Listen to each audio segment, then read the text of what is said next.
1 रुपया है मेरे पास, 1 रुपए में क्या मिलता है?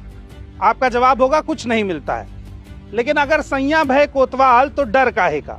भागलपुर में एक बहुत बड़ा प्लांट लगा बिजली का, जिसको अडानी पावर द्वारा लगवाया गया। सरकार हम लोगों उसको बुड़बक बना के जमीन ले लिया है और नहीं उसमें कोई रुपया दिया है, जो कि 8,40,000 19 लाख सब रेट सरकार का ही है।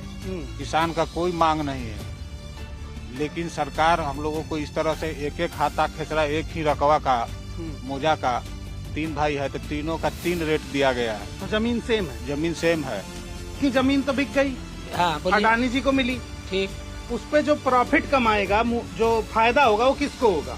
वो अडानी को होगा, तो हमको थोड़े होगा। आप तो जमीन से बेघर हो गए। हम बेघर हो गए। जिसका पीएम के यहाँ से भी हम लोग को चिट्ठी आया था, उसमें भी भूअर्जन पदाधिकारी लिख के दिए हैं कि हम 2 रेट से जमीन लिए हैं।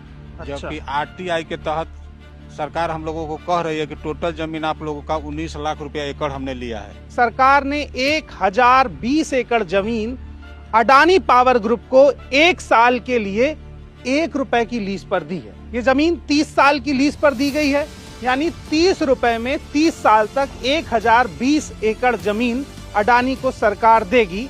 उस पर पावर प्लांट लगेगा, बिजली बनेगी और वो बिजली इन गांवों को फिर से बेची जाएगी। और जाहिर सी बात है ऊंची दर पर बेची जाएगी, क्योंकि कोई भी कंपनी अपना मुनाफा ही देखती है।